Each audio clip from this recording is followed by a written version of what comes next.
ఇంకా తర్వాత నేను ఆపేసాను. తర్వాత 2003లో ఏసుమైమల్ సినిమా ఒకటి తీశాను. 2004 దాకా సినిమాలు చేసి ఆగిపోయాను. ఓకే. ఆగిపోయి 2004 తర్వాత రియల్ ఎస్టేట్ రాజశేఖర రెడ్డి గారు వచ్చారు. ఓకే. రియల్ ఎస్టేట్లో ఓకే. స్టార్ట్ అయ్యాం. వైజాగ్ అండి? వైజాగ్, ఇక్కడ హైదరాబాద్. అదే.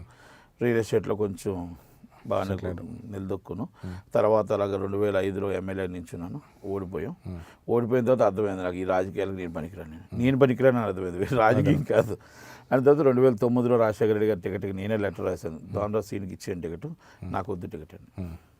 అంటే అడిగారు రాజశేఖర రెడ్డి గారు, ఏంట్రా నువ్వేది ఇచ్చేది, అసలు ఎవరినైనా టికెట్ కావాలని అడిగితే నువ్వు వద్దన్నావంటే, అన్న ఇప్పుడు ఎదుగుతున్నాను మళ్ళీ ఇంకెందుకు నాకు అని చెప్పేసి.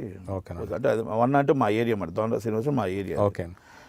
అక్కడ మా ఇంకా బిజినెస్లో ఇంకా టాప్కి వెళ్ళాను. ఓకేనండి. అలాగా తర్వాత రామ్ గోపాల్ వర్మతో అడవి, తర్వాత రాయన్ ప్రసాద్ అప్పుచేసి పప్పగూడు, సుమంత్తో విజయ్ ఐపీఎస్, అడవి సినిమా నితిన్ హీరో, నిషా కోటార్ హీరోయిన్.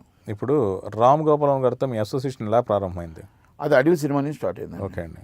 అడవి సినిమా నుంచి, అడవి సినిమాలో నితిన్ హీరో, అవును, నిషా కోటారి, నేను దానికి ప్రొడ్యూసర్. ఓకే. అక్కడ స్టార్ట్ అయ్యాం. అంటే మీ ప్రాజెక్ట్ ఎలా సెట్ అయింది మీకు? వర్మగారితో అంతమంది పరిచయం ఉందా? ఆయన ఎలా అప్రోచ్? లేదు నాకు రియాజ్ సునీల్, ఏసియన్ సునీల్, నా సుధాకర్ రెడ్డి గారు, నితిన్ ఫాదర్ సుధాకర్. ఓకే. వాళ్ళు సెట్ చేశారండి ఈ ప్రాజెక్ట్. ఓకేనండి. వాళ్ళు ప్రాజెక్ట్ సెట్ చేసి వాళ్ళ కుమార్ ఇది ఇప్పుడు ఎంతసేపు ఈ సినిమాలు చేయడానికి చేసుకోరా బాబు అని చెప్తే ఓకే నాకు మంచిది ఆయన చేశాడు. పాపం ఆయన కూడా వెళ్ళినట్టునే నాకు అది చూచాడు. ఆయన ఆశ్చర్యపోయే విషయం ఏంటంటే ఆయన నాకు ఛాన్స్ ఇచ్చాడు, ఆ ఛాన్స్ నేను నిలబెట్టుకున్నాను. ఓకే. ఎందుకు ఎలా నిలబెట్టుకున్నాను అంటే నాకున్న తెలివితేటలు ఆ రోజుల్లో 150 ప్రింట్లు వేసాను. ఓకే. ఆయన అడిగాడు వర్మ గారు, సార్ ఇది పాసిబుల్ అని అన్నాడు. సార్ పాసిబుల్ అన్నాను. సార్ కలెక్షన్ ఉండదేమో అన్నాడు. ఉంటుంది సార్ అన్నాను. వైజాగ్లో 30 ప్రింట్లు వేసాం. 30 ప్రింట్లు అనేది అప్పుడు దాకా నితిన్కి 6 ప్రింట్లు, 7 ప్రింట్లు, 9 ప్రింట్లు, హైయెస్ట్ 10. ఓకే. 30 ప్రింట్స్ అంటే షాక్ అయ్యారు. సినిమా అడివి మొత్తం థియేటర్లు అన్నీ వేసామండి. మొత్తం టోటల్గా first day heavy returns. Okay. Second నాకు 75 లక్షలు ప్రాఫిట్ ఆ సినిమా. ఓకే.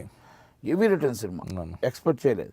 అది నిలబెట్టుకున్నాను. అంటే నేను బిజినెస్లో నిలబెట్టుకోవడానికి కారణం ఏంటంటే నమ్మకం అండి. వాళ్ళు ఇచ్చిన పని నేను సద్వినియోగంగా కరెక్ట్గా పని చేశానా లేదా, ఆ పని నేను కరెక్ట్గా చేశాను కనుక తర్వాత రక్త చరిత్ర ఇవన్నీ కూడా నేనే చూశాను. కాకపోతే ఏంటంటే అది వేరే బిజినెస్ వచ్చింది కాబట్టి అలా మిస్కున్నారు. ఓకే. తర్వాత ఫ్రెండ్లీగా ఉన్నాం అంతే. తర్వాత మొన్న నుంచి 2018 నుంచి మళ్ళీ వ్యాపారం మొదలుపెట్టాం. ఇలాంటి ఇంట్రెస్టింగ్ వీడియోస్ కోసం తప్పకుండా మా ఛానల్ని సబ్స్క్రైబ్ చేయండి.